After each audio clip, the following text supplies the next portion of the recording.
Paul, thank you very much, sir. So today is we part of looking at some of those emerging trends. Self-service analytics is growing like wildfire, and I was quite interested. I was just called on to help with Ultrix, and they've got a sorry.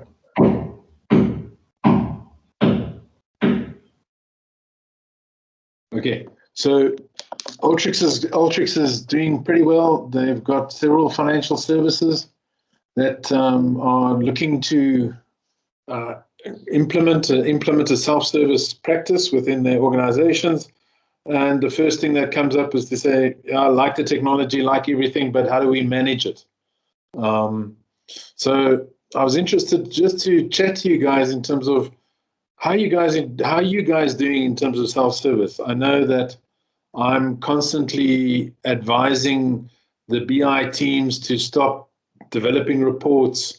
They're probably not doing it as well as some of the SMEs could, and they don't fully understand the data as well. So I think we wasted lots of time and effort when the teams go and develop their own reports, especially the IT guys. And I think the focus should be on having a good set of data, curated data, and allowing the business people to do what they need to do. Almost let's get out of their way and let's start them interacting with the technologies and the tools.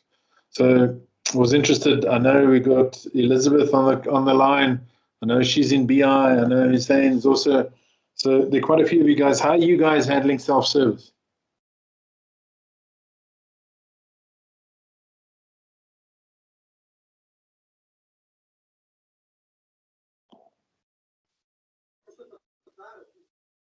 Elizabeth, if I could, how are you doing it? Yes, your hands up.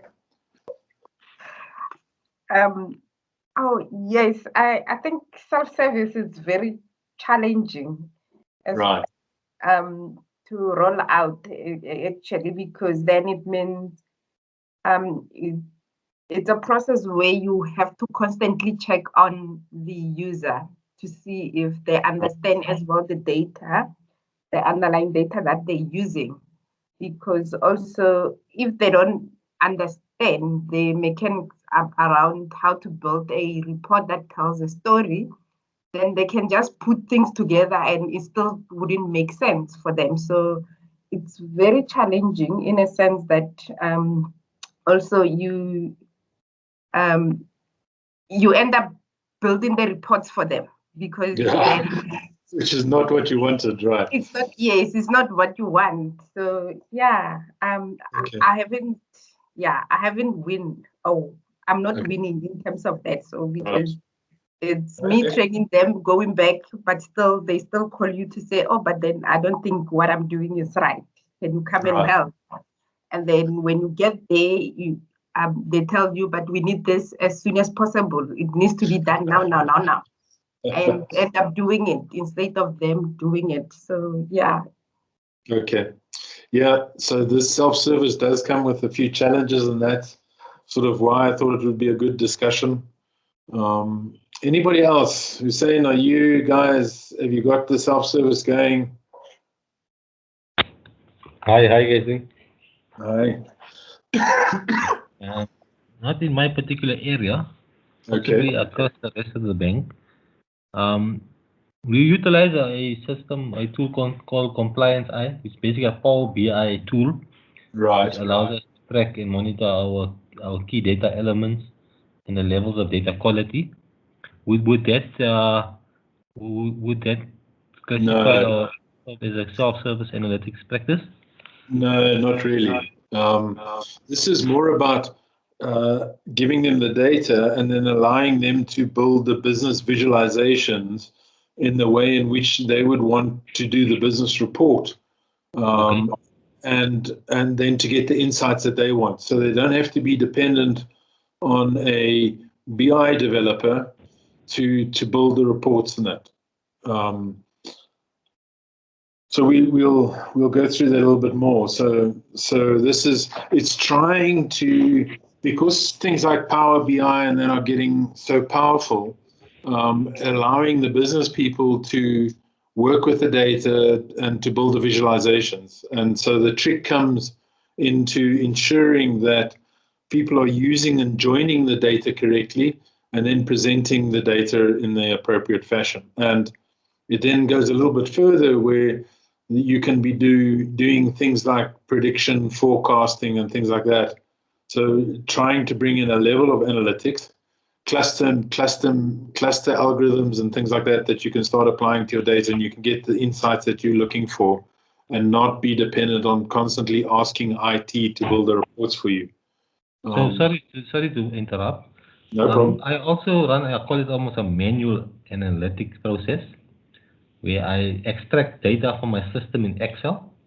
Yes. And then through the use of pivots and yes, basic things like pivots and filters, whatever. So Excel is one of those self-service tools. Okay.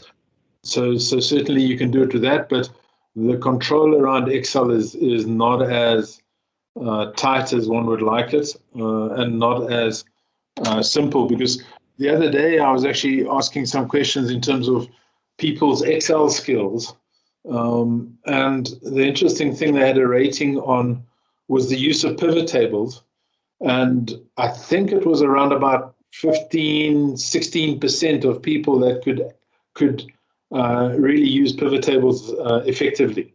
So it's almost considered to be one of the top Excel skills, which doesn't make sense to most of us that have lived with pivot tables for the last 15 years. But sometimes we underestimate or overestimate people's ability to use the basic things in Excel. Yes. So I actually, sorry to interrupt, I actually perform that exercise on a 2-weekly basis. So we actually are using it quite frequently. And we actually able to give further users of that analysis a nice granular level of detail. Right. Because we draw the data at source at a granular level. So, and then overlaying it with a nice level of almost analytics. Nice. Okay, yeah. So you almost performing it. You somehow providing that self-service to the people around you, and I suppose some of the. I mean, if you use Excel and you use the Power BI features within Excel, then you're getting close to it, right? So Power BI is considered to be a self-service BI tool. Are you using the data model within Excel? No, not within Excel. So I perform, as I said, I generate my data in Excel. I perform my analysis coupled with the granular view of the data that needs to be remediated. Right. And then we almost overlay it separately with our compliance eye views to almost be a second level of check on the process that I perform to make sure that we align in terms of the number of data quality issues. So this, for example, is within Excel. There's the scorecard, and there's the pivot table, and then we got the screen off of that. But one of the things that you'll find now within Excel is it's actually got Power BI inside of it. So I don't know how many of you guys realize that here are a whole lot of queries, and I can now do exactly what I do in Power BI, but within Excel. And so here are my transformations. If you guys have used Power Query within Power BI, there it is. And I then build a scorecard which brings all of those data elements together. And so there you see it's bringing all of these tables within Excel and building a new data set.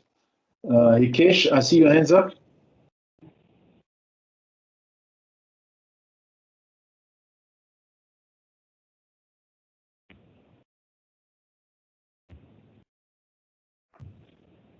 Hikesh, you're on mute.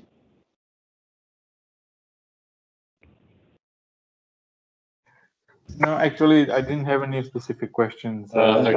All right. Right. Okay. So, Hussein, you see here, and it uses the Vertipack engine in the background. So it does actually do a lot of data compression and make your Excel spreadsheets a lot smaller. Okay. Okay, so it's really powerful. So if you think of, here is the correctness table that I've got. This is a pure table. It's called correctness. If I go into Power Query, I can edit it. And the very first step is to load that into Excel. There's my sheet, and I can change the types of the data. I can add custom fields. I can do calculated values. And then in this one, I can merge all of those tables together and add more custom fields. There's the algorithm where I combine the text of the different fields, and I can build a completely new data set. Okay. And you've got all sorts of fancy transformations, statistical transformations, date, time, rounding, scientific, all within Excel. You got this available. You can pivot columns. You can do all sorts of fancy stuff. And then what happens is that you can add this. There you see an example of it, and you can add it to a data model in the background, and you get lots of then extra value that you can build. Okay. Yes. So here it is now. So this table over here has all the other tables linked together into one data set that I can power pivot off. Yes. Okay. So here, for example, I go and define the rules, and then I just do a refresh on this guy, and it brings all the rules in from all those different spreadsheets together into one table. And then it's really easy to build a pivot table of that, and I can do some scoring in that process. So yes, Excel can certainly be used as a self-service tool. Yes, I definitely consider this. Yeah, if you need some quick lessons, give me a shot, and I'll take you through a quick run through.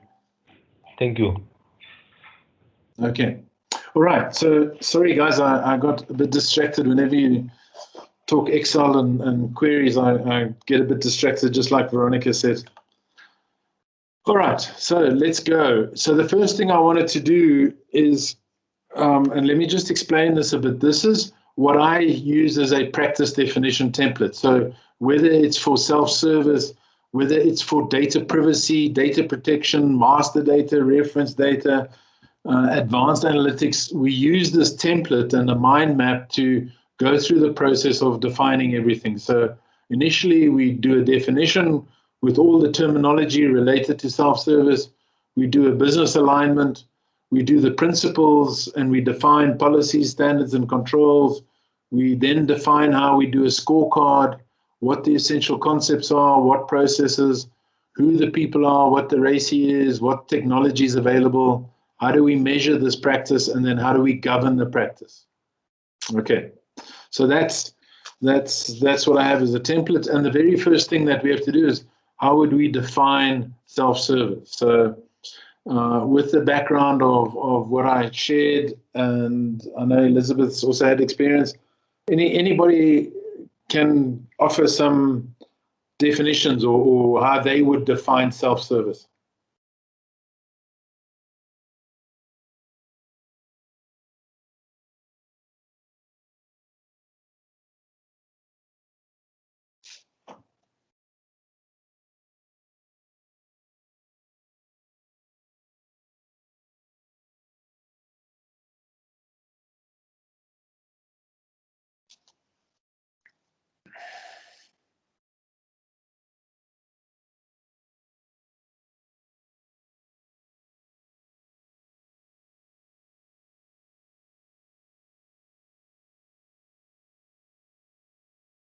Is it a difficult question or?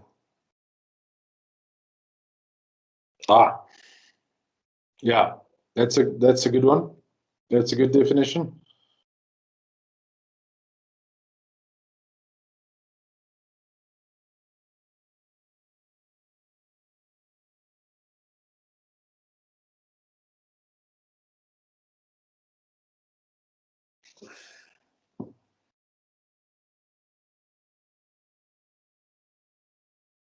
So what I do when I use the word self-service analytics, I'm also referring to business intelligence, right? So here's a comment here that says patterns, but it's also about looking at the past, what happened in the system. For example, you're saying we'd be looking at the iViews, picking up that data and almost doing an analysis there.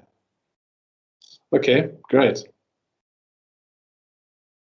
So you guys are picking up the idea, and really it is this whole thing of saying, let's put the power into the hands of the business professional that knows how to work with the data and knows how to present the data, or knows what they want from the data. Power BI, yeah. There's a good view of it. Okay. All right, so let's go to a formal definition. It's a form of business intelligence in which the line of business professionals are enabled and encouraged to perform queries and generate reports on their own with nominal IT support.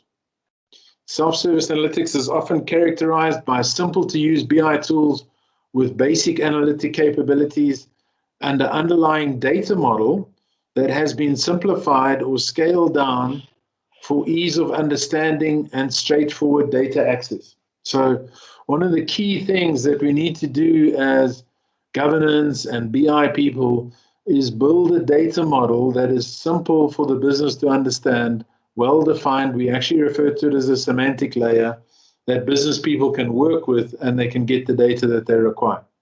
So there's two parts to it. One is, yes, the business professional needs to report, but two is the BI professionals need to build an appropriate and simple underlying data model.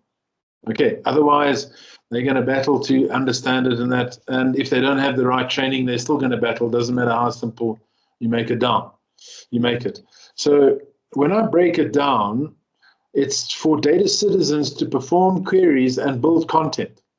Now, I wanted to just, I changed, remember just now you read report, and I changed the definition to content because it's more than just a report. There can be algorithms and analytical content that's been provided. So it's not just a report, okay?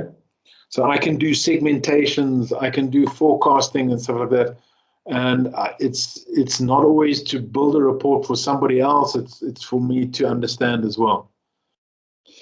So it's characterized by BI tools with analytical capabilities, all of your forecasting, predicting, segmentation algorithms, simplifying the underlying data model, and having a subject-based data model for ease of understanding. So you almost want to create a data model and a template for a data model that your business professionals can quickly look at and say, okay, I understand it.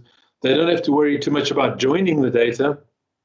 And we'll show you a little bit later on how we can enable them to maybe pull data from the internet, pull it down, and then link it in. Okay. Everyone comfortable with what self-service analytics is all about? Any questions? Okay. All right. So now that you guys understand this tool of self-service, what would be important about when we set this technology up and these tools up, what would be the appropriate thing that we need to ensure from a business alignment point of view? Anybody want to have a stab at saying, well, what would we do? What would we need to ensure that we get the right business alignment?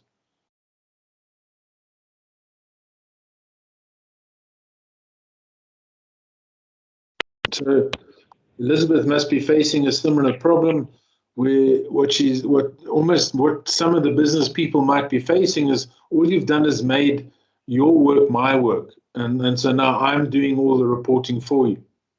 Right, Elizabeth, that's what they may be thinking, and they say, I just got to get this thing out. Don't make me now the slave that needs to build these reports. That's the way some of it can come across. Yes, you're saying. Sorry, Howard, to interrupt again. I No think problem. it would. I think the key step, the first key step, would be to almost explain to business the benefits and the value they will Yes, gain out of this sort of process. 100%. And I guess for me, I think that's a key sort of element that needs to be addressed. And if you're Correct. able to convey that message and get that through clearly, you'd be able to get buy-in from the business. So you've answered it 100%, and this is why we want to do it. We want to get the business alignment. So could you have a stab at telling me what value they would get out of it? What would be the vision of this? So I think you all firstly need to understand the challenges they're experiencing, the risks they're experiencing in the environment, Sure. what strategy they're trying to employ, and if you're able to use tangible examples, Sure. specific to the business unit, in relating or referencing back to existing challenges, as I say, and Sure. existing opportunities even, you almost able to, how do I say it, you're almost able to hook the concept to them, you know, Right. and get the buy-in that you need. Right. So, okay. And I think, sorry, Howard, sorry again. Yeah, Howard. no, go for it.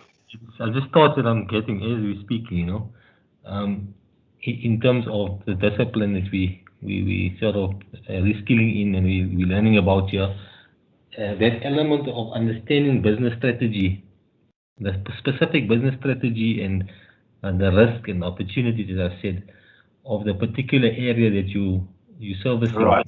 As a data analyst, data engineer, data steward. Yes. So key.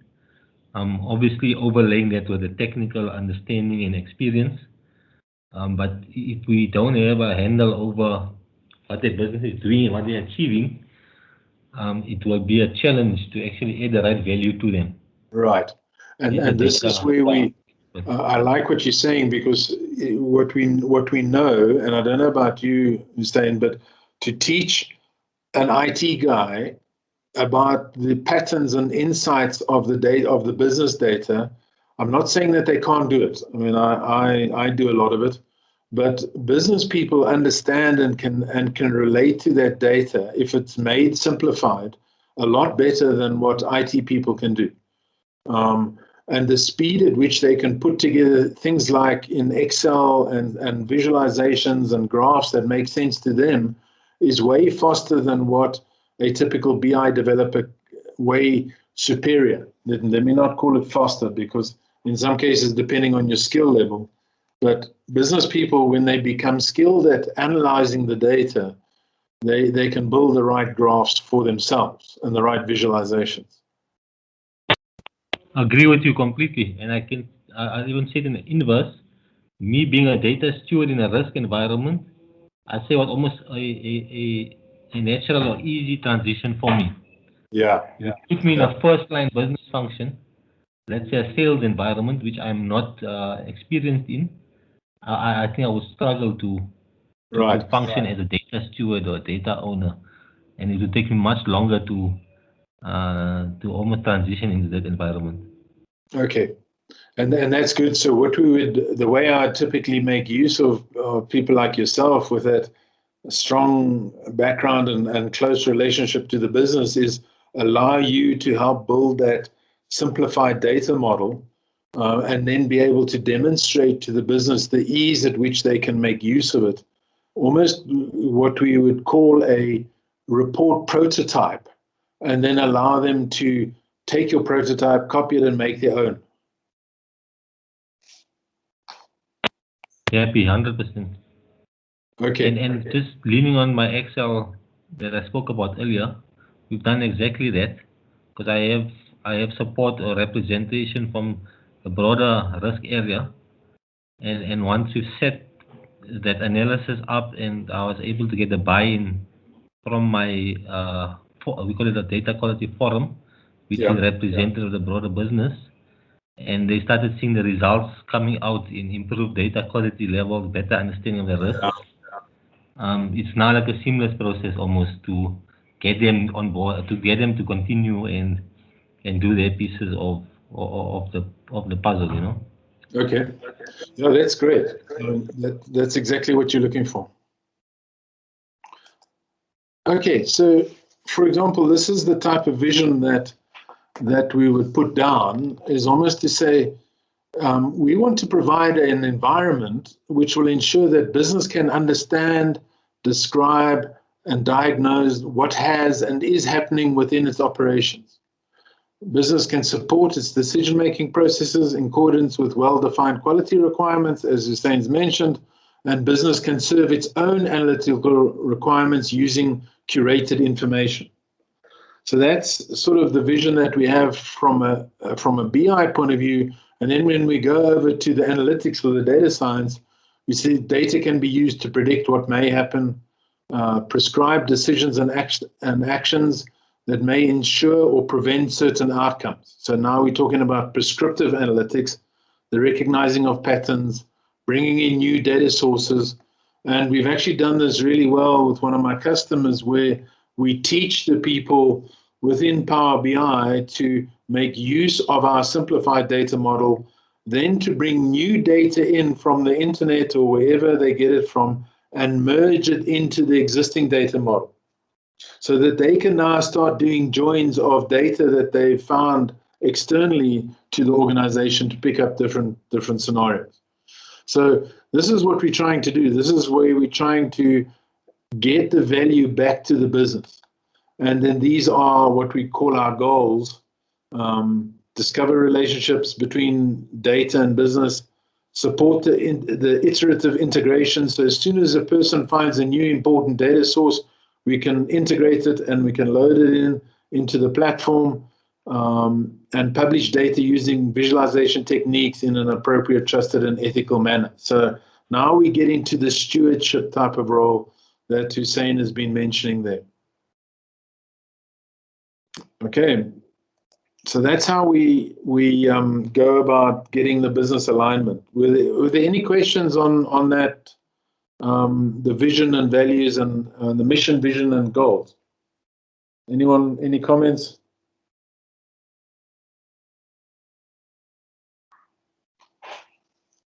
Paul, you've been pretty quiet. You did a whole lot of this reporting.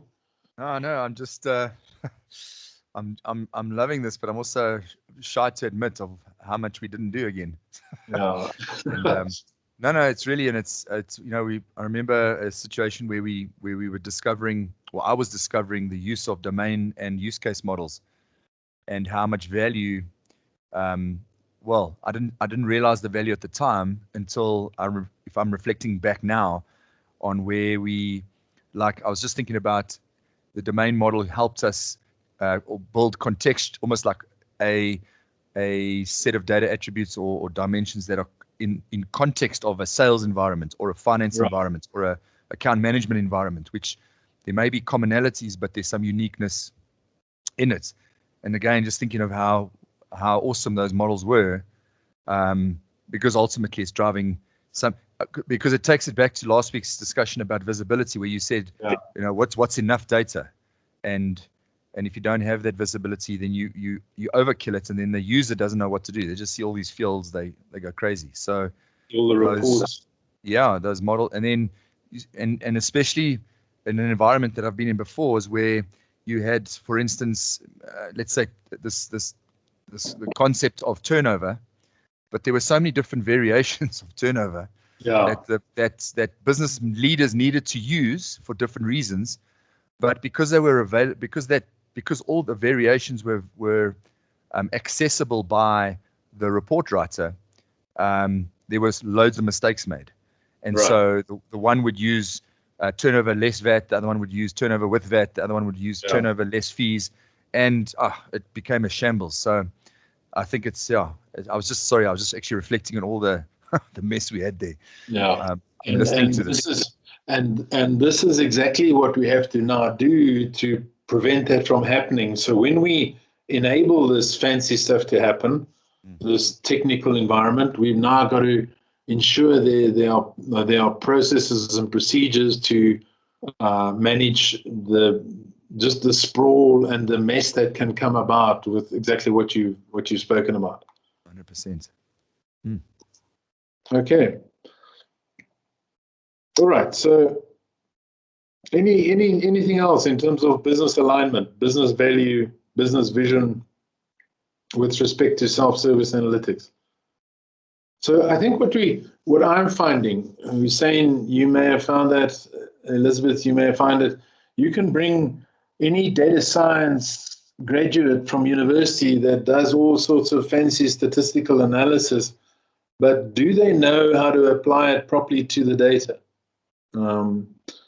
Whereas you've got lots of business people that understand that data very well, and just given the right tools and given the right education, they are probably your better data scientists than what you have with graduates walking out of university. I don't know how you guys are finding that at the moment.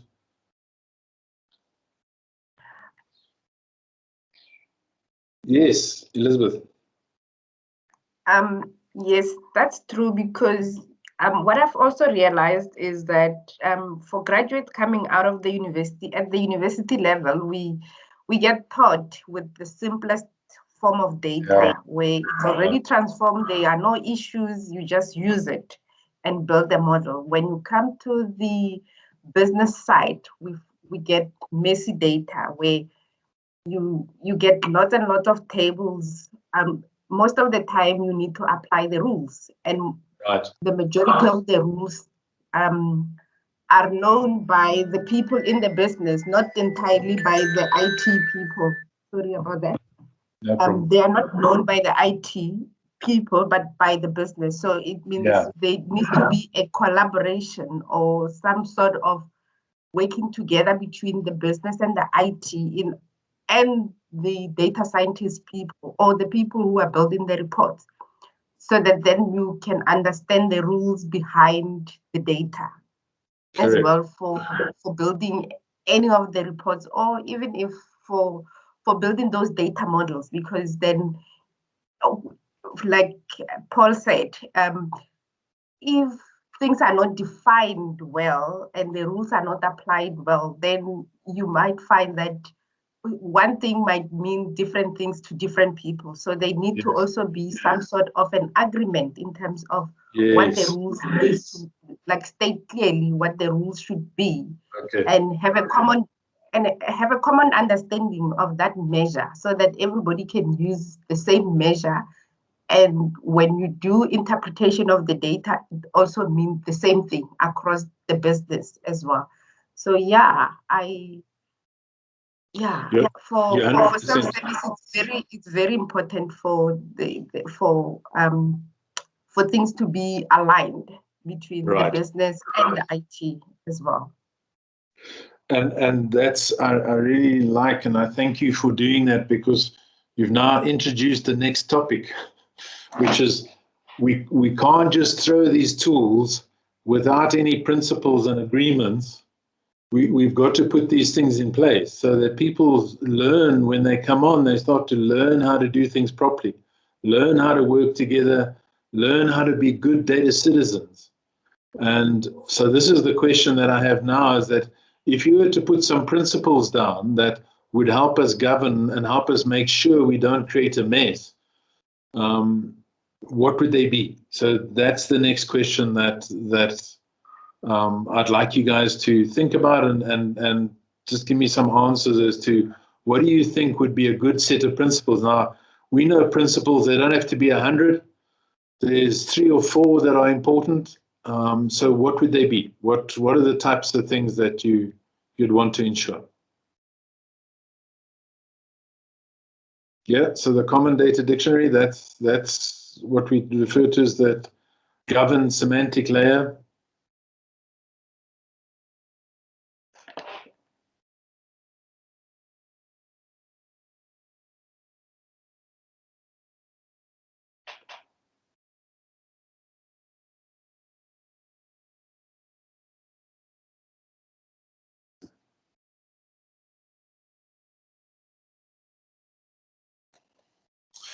Yeah, let's keep all the business glossary. So it's almost, let's standardize on the business language. So let's build a common business language that is adhered to across all of the data, all the reports.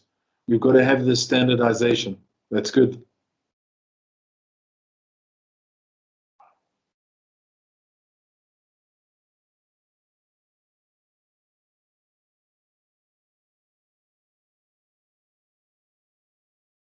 Anybody else?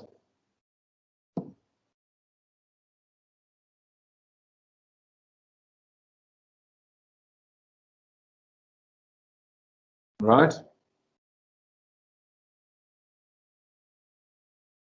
Yeah, the business, we got to get them to see the value. We got to get it answering their questions.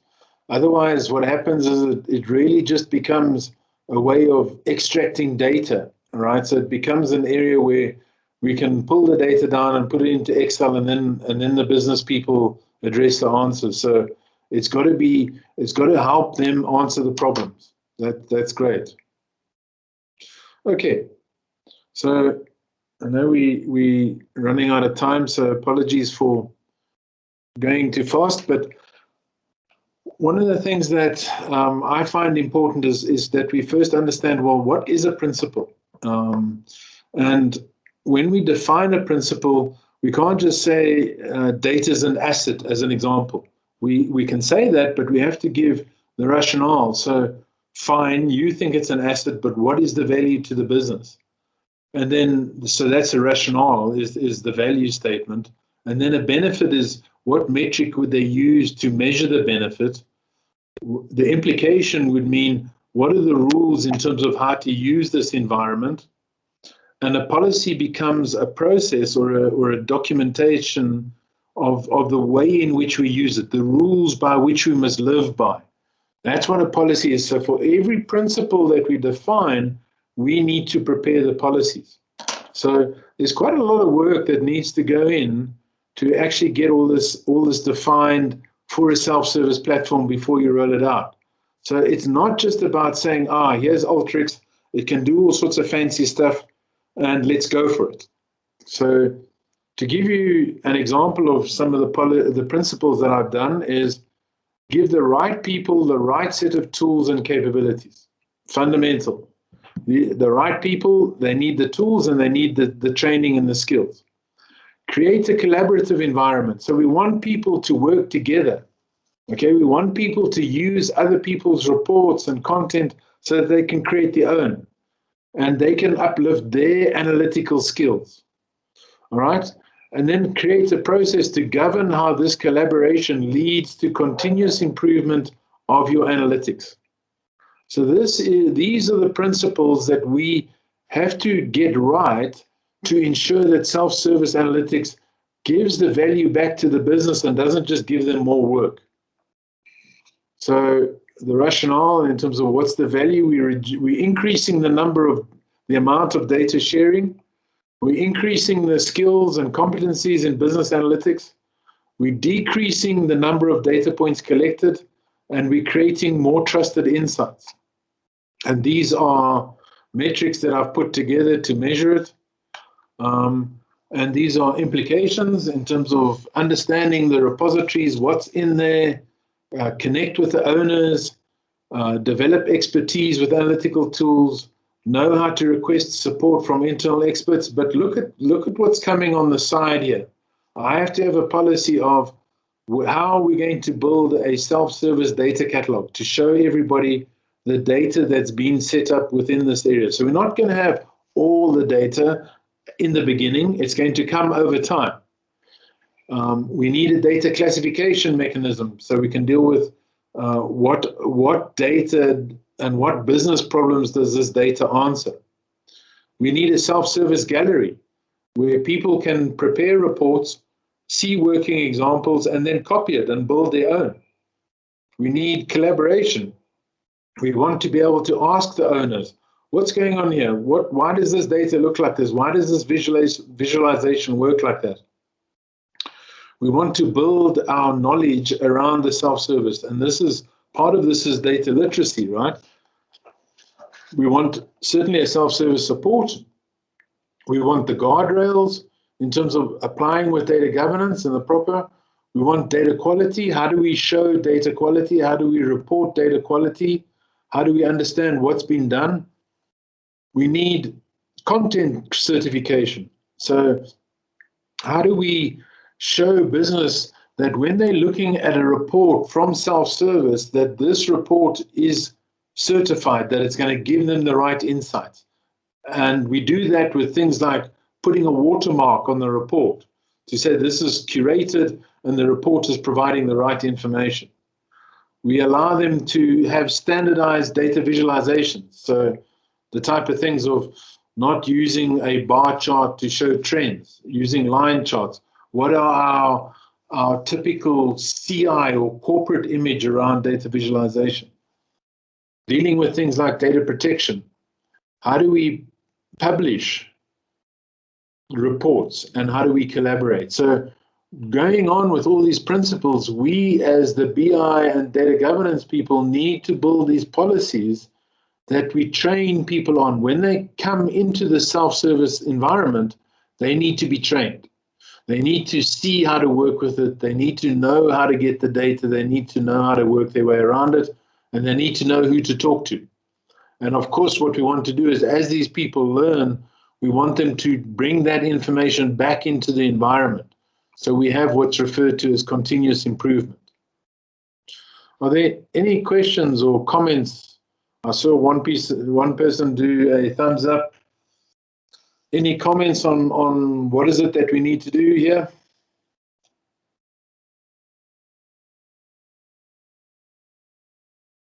Can I say a lot of work?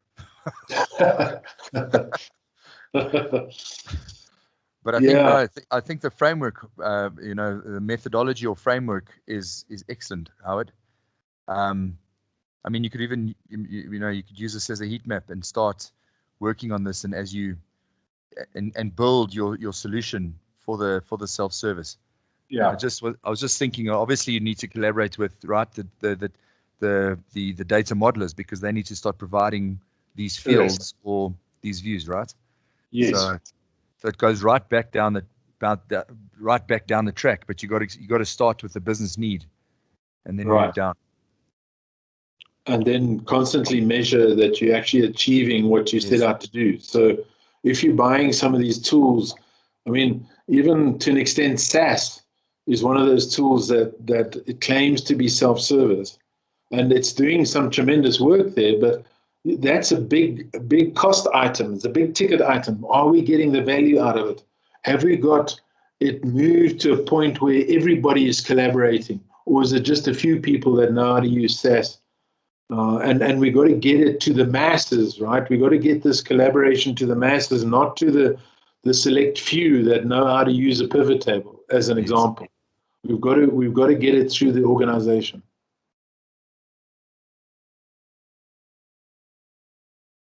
Elizabeth, is this something that you're putting together?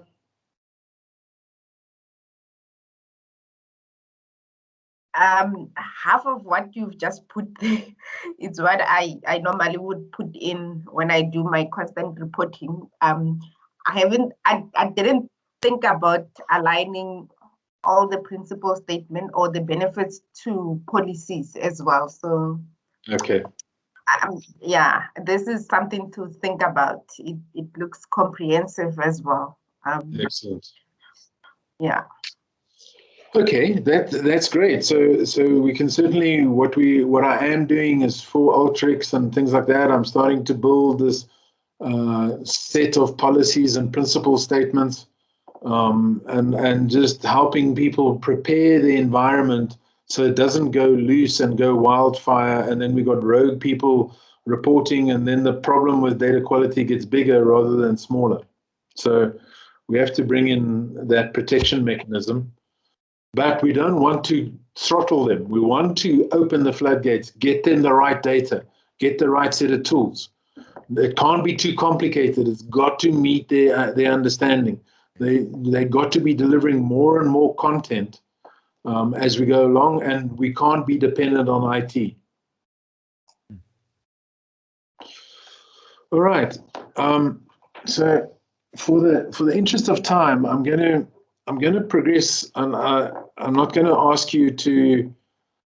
So what the question here was to say, if you wanted to measure the benefit and the value of your self-service analytics. So what value is it giving the business?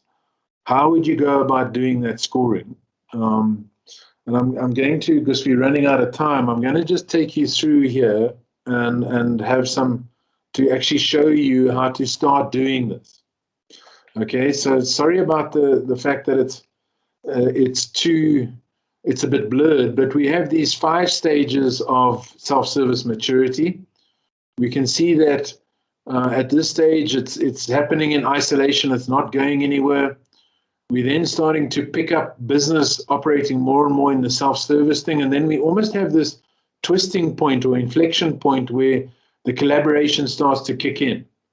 And then we start getting the business people and the business value of being data-driven, seeing the insights, understanding what's actually happening and the action that's going on. So we're trying to get it to move over from just many IT, BI developers to business driving that collaboration and talking around the data and arguing around the data. So this is a self-service scale, maturity scale. And happy if you jump in and ask questions if you'd like to. And these are the aspects that I use as criteria to measure how well are we maturing. So our leadership, for example, is leadership getting involved with this? Do we have our data champions that are showing people how effective they can be with the data? So that's a little bit like Hussein. And we spoke about that data knight and data aristocrat. So do we have the leadership? What's the reach? And what's the impact and the culture of the organization with respect to analytics and self-service analytics? Then we've got the data management maturity in terms of how much data is available, how much has the data been prepared properly, are we integrating correctly, are we got the right level of quality?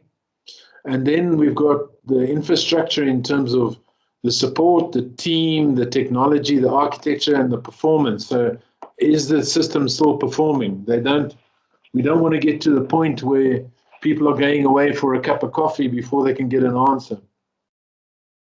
And then analytics in terms of the skills, the delivery, the training, that's the knowledge, skills, and development.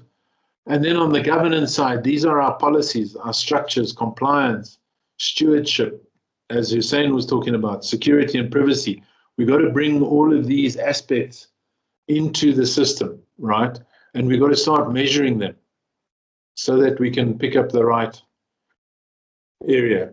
Now, again, just in the interest of time, I wanted to just take you through what I've been referring to as content curation or report curation.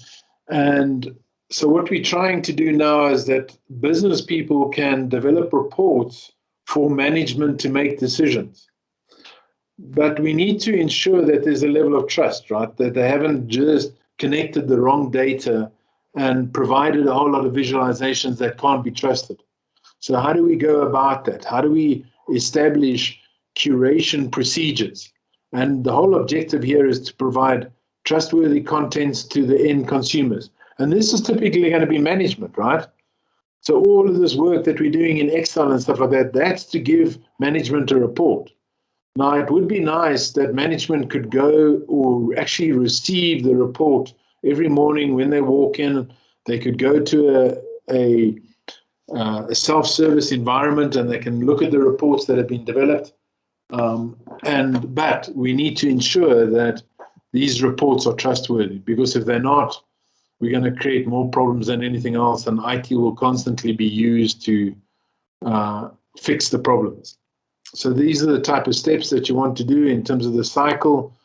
What are the data and the questions that are required? Let's be able to search the catalog, discover the data, share the reports, and then use certified versions. So we created these environments where we had a curated content. You see here, it's got the certification stamp. That means the report's been certified by the data stewards. That's one of the key roles that data stewards play, that they would manage some of these certified reports. You could also use the report on your own and not share it with anybody, and it doesn't need a certification. It doesn't need to be curated. That's just what you need to help you make your own decisions.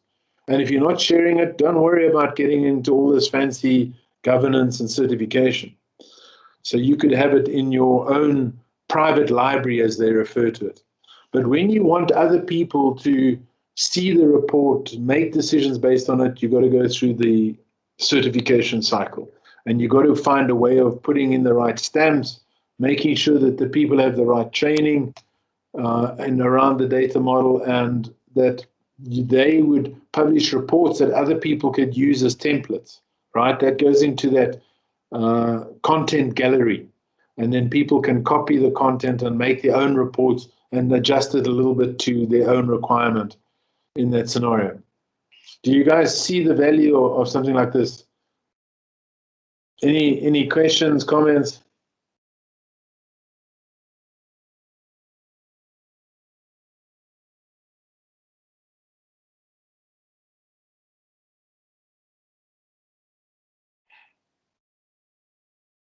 Howard, Yes. in terms of certification, are there, is that, I'm scared to even make the comment, is it a manual process? Is it a data steward that looks after, physically signs the report off, or do they, or are there a set of metrics that are being measured with, you know, the quality of the data, the cleanliness of the data, etc., that they are watching, so that before the report dates are due, if I can use that as the term, that the data is ready for, and then once the report is published, if you want to call it that is then vetted or certified, or what is the process in the background there?